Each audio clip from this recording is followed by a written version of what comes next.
Hey guys, welcome to our channel. I'm here today with my son Aiden, and we're going to show you one of our family favorites. What are we making today, bud? Banana bread. Yes, but it's not just any banana bread, right? What kind is it? Do you remember? Chocolate banana bread? It's chocolate chip, but it's got almond flour, so it's paleo. So it's actually, I guess for those of you who don't know, I am also a registered dietitian, so we don't follow a paleo diet at our house, but we have in the past, and we also went on gluten-free for a while when my daughter was having some stomach problems. So this was one of the recipes that we tried when we were doing paleo, or paleo-ish as I say, because we never really were strict paleo, but it's become a family favorite. So we have it in our house pretty much all the time. My husband likes to have it after he eats, you know, a regular breakfast. It's a little kind of healthier breakfast snack, and the kids like it. So I thought that I'd share that with you. It's great for people who are gluten-free. I like it for the kids too because it's got almond flour in it, so it's got higher protein content than white flour would. So anyway, and we think it tastes great, or even better than a lot of the regular banana bread recipes. So we're gonna show that today. So we're gonna start, you wanna mash the bananas first? That's the first part. You remember how to do that? Just mash them? Well, we have to take them out of the peel first. Yeah. But I'll help you take them out of the peel. So the recipe calls for 3 bananas. The riper the better, because they're sweeter the riper they are. But I usually put 4 in. I've kind of adapted the recipe just slightly. Whoops. You can get that from Ben. So I just like the texture. It's okay, we'll just leave it here for right now. I like the texture with 4, but 3 would work fine too. So put those in here and start mashing those up with the potato masher. You want to mash those really good. So you can start mashing those. So you gotta have to press hard, like use your muscles. There you go. So press them down. Just keep mashing them. And then they'll kind of get a little soupy once the juices start coming out of them a little bit.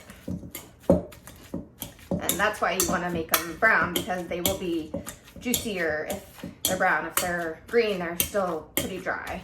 So they don't make as good of banana bread or banana recipes if they're dry. So keep smashing those down a little bit. Okay, good job. All right, so in another bowl, I'm gonna take 2 cups of almond flour. We already measured that out. Almond flour, you can buy it in most grocery stores now, Trader Joe's. I like to buy it at Costco because I find it's a little bit cheaper, a bigger bag. We do go through a lot of it, so I buy the bags at Costco. Keep mashing just a little bit more, bud. And then you want a 1/4 cup of, this is called tapioca flour. You can also substitute arrowroot flour. It's just a type of gluten-free flour. You can do coconut flour in a different ratio, but I like the texture that tapioca flour has. I order that off Amazon. You can also find that at grocery stores. It's a little bit harder to find, but you can order it pretty cheap off of Amazon. So I just order a big bag of that. Again, we make this recipe a lot, so we have these ingredients on hand quite often. Okay, so I added the tapioca flour. We need, this is coconut sugar. So coconut sugar still is sugar, but it has a lower glycemic index, so it doesn't raise your blood sugar quite as high. So it is, usually you'll find it in paleo recipes, it is considered paleo friendly. It's not quite as sweet as sugar, but it adds a little sweetness. And actually with this, you don't even have to add coconut sugar, it's optional, but I like to add a little bit. So that's about 3 tablespoons of coconut sugar. And then to the bananas, what I do is I add 2 eggs. So you can pour those in there. And then mash them up? Well, we're gonna mix it with a whisk. And then we need 2 tablespoons of avocado oil. Hold on, yeah, that's a whisk, but let's add this first. So I'll add this in, and then you can whisk that together. So 2 tablespoons of avocado oil. That's another heart-friendly oil. Okay, you can whisk that together. And then I just have a teaspoon of baking soda. And then the recipe calls for a 1/4 teaspoon of salt. I like to add a little bit more salt. That's kind of one of my secrets for baking. People often ask what my secret is to baking because they think it tastes different than recipes. And I don't really have too many secrets other than I do typically add a little bit extra salt than the recipe calls for. I just think it brings out the flavor a little bit more. So I add almost a teaspoon of salt to this, but that's optional too.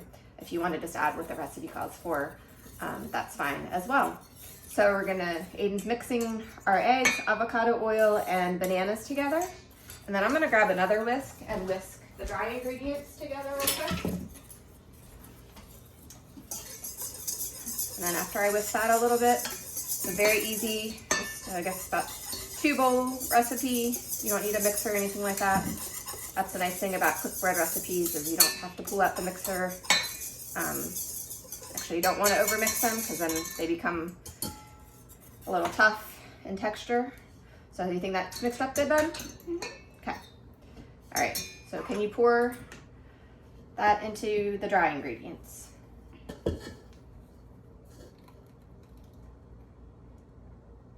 Okay, and then we're gonna just scrape the bowl out to make sure everything's in. You wanna do that? Mm-hmm. Okay. Yeah, Aiden's been asking me if he can make things lately, so he's kind of getting into the cooking phase. My daughters went through that phase, and now he's in that phase, so that's kind of fun. He wants to be in the kitchen all the time.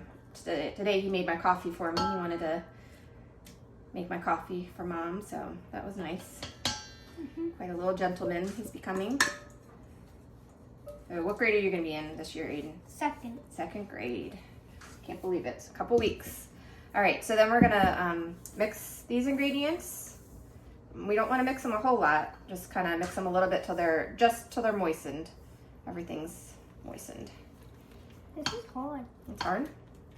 So you just you want to just use this, not really as a spoon, but see how it's flat? You just kind of mix it around, like back and forth kind of. Okay. Doesn't need to be mixed too much. Okay. All right, so that's good enough. And then you want to dump the chocolate chips. So, and then we add about a cup of chocolate chips into this. You want to be paleo friendly. You want to use dark chocolate. Sometimes I use semi-sweet, which has a little bit more sugar in it. And you don't have to add the chocolate chips. You could add nuts. You could add anything extra. You could add, I don't know, dried cranberries. You know, the choice is yours. But we like the little bit of chocolate that it brings. It kind of makes it just a little bit more fun and more like a treat. So we enjoy the banana chocolate combination in our house. But again, that is completely optional. So yeah, so it's mixed up. And I just have a regular loaf pan here that I already sprayed. I love to use a stoneware loaf pan. Of course, that's not necessary, but I like the texture it adds. This is from Pampered Chef from many years ago. So we're just gonna add it into the pan. Autumn needs to go outside. Hold on, Autumn, you're gonna have to wait. You're gonna let her out. My assistant will let her out. She always needs something when we're filming. So that's about it. So we just put it in a loaf pan. So it's a pretty easy recipe, pretty quick. Like I said, I just keep these ingredients on hand, but you know, it is one of our favorites. Probably comparing it to regular banana bread, this comes out as a favorite, even among regular banana bread with white flour, and it's definitely healthier made with the almond flour and the tapioca flour. It's nice if you have someone gluten-free that you're cooking for, or someone in your house that's gluten-free. Of course, you know, if you have someone has an almond allergy, it wouldn't be a great recipe for them, or a nut allergy, but other than that, it's a great recipe for everybody that people enjoy. So this is a family favorite at the Smith house, so we thought we'd share it with you guys today. And it's a great way to use up brown bananas, because I don't think anyone in our house likes bananas once have even a little bit of brown on them, right?